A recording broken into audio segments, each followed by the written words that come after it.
Hello, I'm Tara Brabazon and welcome to the Post 105. Why? Asking the crucial question. This post comes via request from Mike. Hi Mike. Mike wanted me to talk about the nature of why research questions, and particularly how they are a propulsion for our intellectual but also our personal and professional lives. To get a bit weird on it, this is a post about the why of asking why questions, and Mike took me on because I have said in earlier posts that the why questions are the most difficult ones. The what, the how, the when, these are pretty straightforward questions, but the why question, that is important and that is meaningful. And Mike quite rightly asked me to justify myself and explain the whys of the why questions. Brilliant. Now, this is ontologically difficult, this session today. It's going to be short and sharp, but I hope we're going to have lots of disciplinary examples from the hard sciences right through to the high humanities. You see, this why of research arches out also to ask very difficult questions about our personal lives as well. Why questions are about building connections that we didn't know existed. The power, the potential, but also the difficulty of approaching each day with why questions we're going to talk about. Okay, so whenever I confront a difficulty or a barrier or a problem, and let's be honest, in late capitalism, that is a daily occurrence, but whenever I confront something that's a bit weird or a bit challenging, I go through iterations of questions to understand and frame what is going on. And I ask three questions. Firstly, what can I learn from this? The second question is, how can I learn from this? And the third question is, why does this learning matter? In turn, these three questions are methodological, so the how, epistemological, the what, and ontological, the why questions. Therefore, what is a valuable question in our research lives invariably is an important question in our personal and professional lives as well, and they are connected. Now, when we're doing research for a PhD, research masters, but also a refereed article or a book, there must be why questions there. In fact, if an article has one question, that one question should be a why question. Now, we all know there are catalogues of 5 questions. We have 3 little pigs, we have 7 dwarves, but we have 5 questions. What, who, when, how, and why. 4 of those 5 questions are descriptive. What happened? How are we going to conduct this research? When are we going to do it? And who's involved? Okay, that's fine. So they are descriptive questions. But the last question we ask after all of that stuff's done, and I would also argue we ask it first as well as last, is the why question. Whenever we ask a why question, our prose, our ideas move from description to analysis. They move to a higher order. Now, all 5 of those questions provide models for knowledge development. Indeed, to be frank, most research projects use those 5 questions to scaffold knowledge in some way. These 5 questions are what I often describe as the architecture of knowledge. So they move information into a discourse, into a knowledge system. Now, different disciplines have different emphases in terms of those questions. Now, the why question is often implicit in mathematics. And one of the consequences of that is you see all those randoms on Facebook. Please. Now, why was I taught algebra? I've never used algebra in my life. Why? Algebra, why?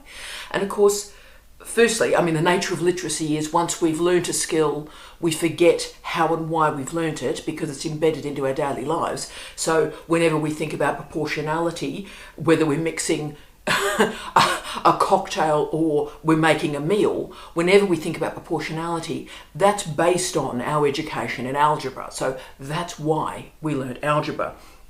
But probably at the very foundation of mathematics, that's where we're dealing with the why question. So founded in formalism, but then from maths we move to the what and the how. That is, we operationalise mathematics. Now, for the sciences more generally, this is starkly different, I would argue, from mathematics. The point of science, the actual bloody point of science, is a why. Now, chemistry certainly describes the what happens, but understanding the nature of those reactions, that is always the why. Now, physics, the entire discipline, is saturated in the why. Why does a pin drop? Why does an engine heat up while it's running? Now, one of the reasons physics is configured as the most difficult of the sciences, and I'm sure that's debatable, but why physics is configured as the most difficult of the sciences is because it is invested in the why. Now, different areas of science certainly have different emphases. Now, astronomy is configured as a taxonomy. It is the what of objects, how we categorize the objects. And astronomy is different from astrophysics. Astrophysics is the why of those objects, why they move, and the relationship between them. Now, by the way, much to my amusement, so many scientists pretend that the who doesn't matter, right? So we hear it so often. The point of the scientific method is repeatability. It doesn't matter what scientist is doing the experiment, the outcome should be repeatable, right? So the who, the scientist, doesn't matter at all. Now, of course, this is nonsense, absolute nonsense, and we ask the why questions, and I'll show you what's going on. Now, of course, in the sciences, they have the Nobel Prizes. They are awarded to individuals. And of course, in the sciences, all sorts of laws are named after individual sciences. Would science exist without the stories of the Rutherfords and the Newtons?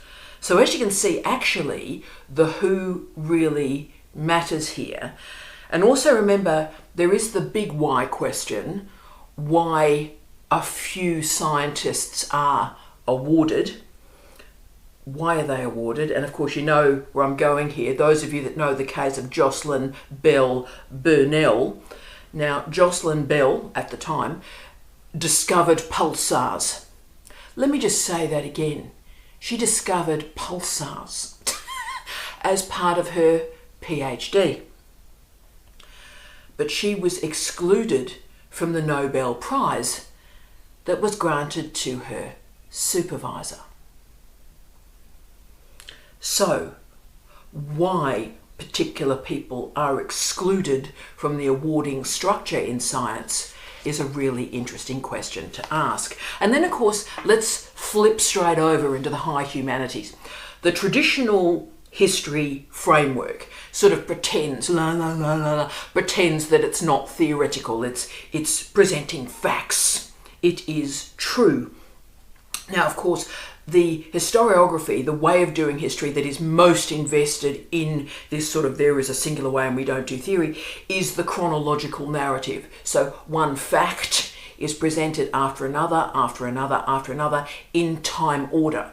And what that structure attempts to make us forget is all the stuff in between the facts. Because in history, most of us, most people, most events, most pieces of information are lost to us.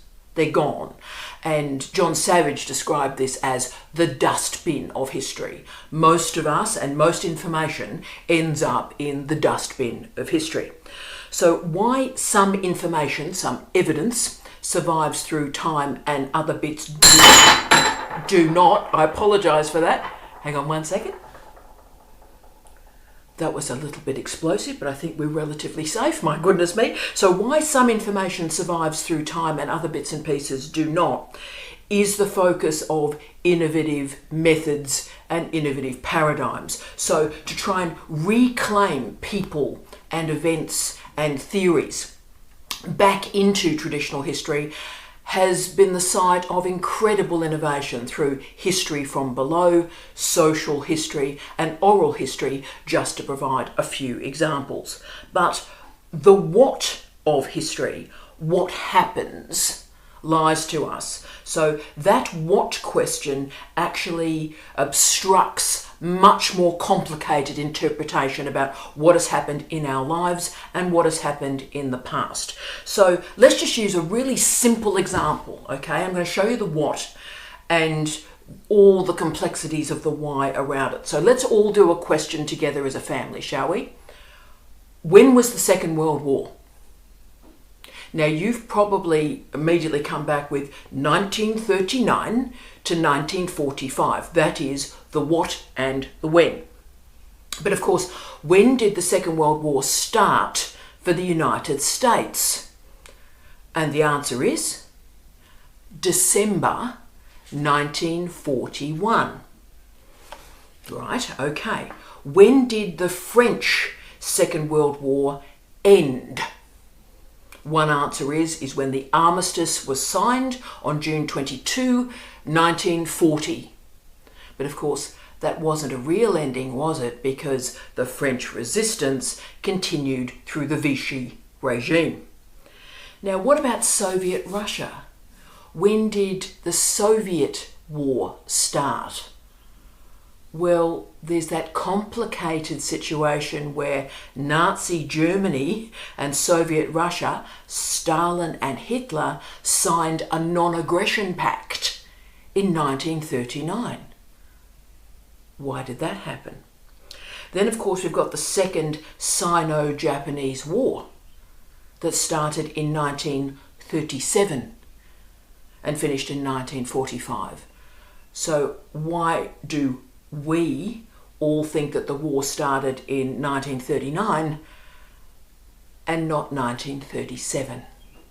Okay, so my favourite story about the Second World War, and again, this is a fabulous why, is that the story goes that Aotearoa, New Zealand, declared war against Nazi Germany 12 hours before Britain. So the first nation on the planet to declare war against the Nazis was Aotearoa, New Zealand, because they got the time zones wrong.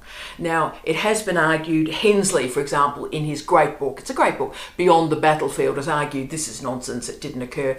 But that story has been propulsive for decades, that New Zealand declared war against the Nazis. Now, that's interesting that that story continues. Why does that story continue, and what do we learn about the relationship between Aotearoa, New Zealand and Britain? Okay, so therefore, as you can see, something as simple as the Second World War started and finished. This seems really simple. When did it start? When did it finish? But all these whys infuse the debate, supposedly infuse the chronological narrative. And of course, all this stuff about the Second World War is astonishingly highly ideological at the moment, because there's been all this stuff about winning and how the United States won the Second World War. So the United States fought Nazi Germany and the US won the war. Now, to configure that argument, one needs to forget what happened in 1939, 1940, and 11 months of 1941. And we're also actively forgetting that Britain stood alone, particularly after the fall of France, stood alone for a year and managed the Blitzkrieg. Okay, so as you can see in history, we can talk about the what and the how and the when, but the whys are really troubling, and that troubling is profoundly useful to how we think about that past in our present. Why questions require deep thinking and deep research and some very, very delicate and granular interpretation. Now, Simon Sinek wrote the famous book, Start With Why, been incredibly influential in leadership and management theory in particular. And he argues that we must start with why questions. I agree with him, by the way. We must start with why questions because that allows us to dig below the surface, beyond the superficial, beyond what we've accepted through our lives. And when we ask that initial why, we start to search for significance and meaning and mattering. But actually, my argument is today that we don't just start with the why. It must be an iterative why. And it's got to move beyond a personal belief. Why I feel this, why I think this. It's got to move us beyond this personal stuff. It's got to be able to activate this really intricate dance between epistemology and methodology. And when those two dance well and effectively and beautifully and innovatively, it sparks us to ontological questions. So this is not about motivation, not really. People talk about the why, and that's why do you go to the gym, why, and it's about motivation. That's okay, but I'm really not talking about motivation this week. I'm talking about intention, outcomes, process, meaning, and mattering. So when we ask this why iteratively, we don't believe the easy, smooth, shiny surfaces of the what, the who, the when, and the how. This means we start to puncture the surfaces of our culture to look for a deeper meaning. You've often heard me talk about the really bad behaviours at conferences that emerge, and it particularly impacts on poor PhD students, where some #random who has no expertise in the topic at all, doesn't know what remotely is going on, but decides they're going to walk the suit about and ask a question. Right? They've got no knowledge of the area, so what do they ask on? Well, you see, the how is the easiest part of research. So when that random gets up in their suit and asks a question in a topic that they know nothing, they'll ask a method question about how the poor student is doing their research. And whatever method the student has chosen, whatever method, there's obviously that's wrong, right? So the how questions are really easy, and in conferences invariably, and this is why I'm not a huge fan, to be frank, but that's why conferences invariably ask the how question. Okay. Where methodology becomes much more complex is when we ask the why questions about the how. Let me explain. Say I'm at a conference and I say to a colleague, right, now you've chosen surveys and you've chosen interviews for your research and mixed method strategy. Now, could you help me with this? We've all seen 15 presentations today on very, very different topics. Why do you think have they all used surveys and interviews? What I'm asking here is, why have you selected that particular mode of data collection? What alternatives were available? Why did you dismiss those alternatives? Asking another way, and I have asked this question actually at a conference, we've seen 14 presentations today from nurses, midwives, and social workers. Very different disciplines and very different topics. And yet every single presentation talked about surveys and interviews. Why do those particular disciplines at this point use that methodology? Okay, so therefore, can you see the power of the why questions to provoke and question, and yes, make us all a little bit uncomfortable? You see, why questions move us to ontology, often at speed. We hear so often so many of our mates and so many of our wonderful students ask that really tough question, is my work at standard? Is my work at standard? And that's a hard question, but when we ask them the why, it can calm them a little bit. You see, one way to test if your work is at standard is to ask a couple of why questions. The first is, why is this research being done right now? Why wasn't it done 5 years ago or 20 years ago? Why will it not be done in a couple of years' time? Why is it being done now? And the second why question is, why you? What specific positionality and expertise do you have to bring to this topic? Those two questions, by the way, create a wonderful introduction to a book, to a PhD, but also an article. Now, Marty Nemko in 2022 focused on how the why questions allow us to understand ourselves, and specifically understand ourselves in our time and our environment. The point of why questions, though, and the reason why they're so often skirted away in so many disciplines, is why questions make us uncomfortable. Because they're deep questions and they challenge the very foundation of our being. But it is important to remember that important research requires these questions. Why is this topic important and relevant now? That question has to be answered. You're spending all this time doing this research. Why does it matter now? What is it going to contribute? Why do we care? Right. Why questions also are incredibly important when we're considering ethics in research. Why are you placing your research subjects at risk? What benefits or rewards are we going to get from this research to mitigate the risk to these other human beings? Okay, now anything involving ethics involves balancing conflictual ideologies, arguments, methodologies, epistemologies, and that's why the why is so powerful. Why questions in ethics are crucial. Indeed, Laurie Allen in Forbes magazine asked that great question, quote, "The power of focusing on the why." The power of that focus, really important. Now, yes, why questions create this discomfort, but that discomfort unravels quite an intricate understanding of power and how power operates in our professional and personal lives.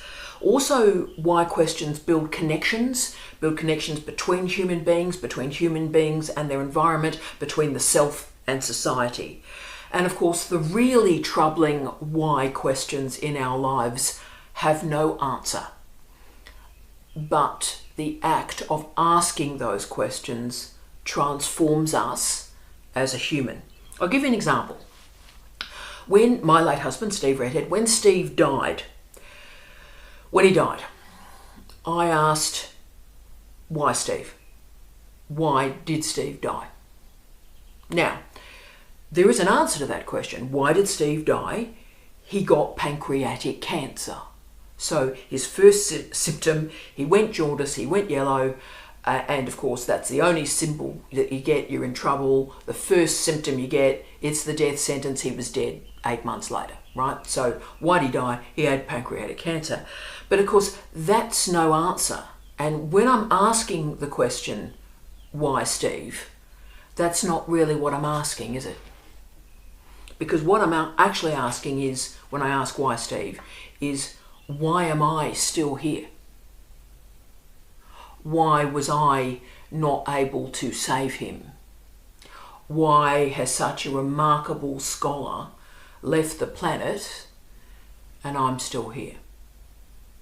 That's what that question means. So as you can see, these deep questions pick at us and they make us uncomfortable.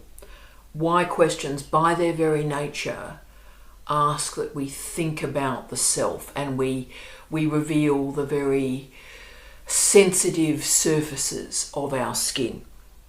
Because the why question has power, it can demonstrate that we were wrong. Why questions show that we're wrong, that we made a poor decision, and we didn't consider alternatives before we made a decision. That's very common in methodology areas as well.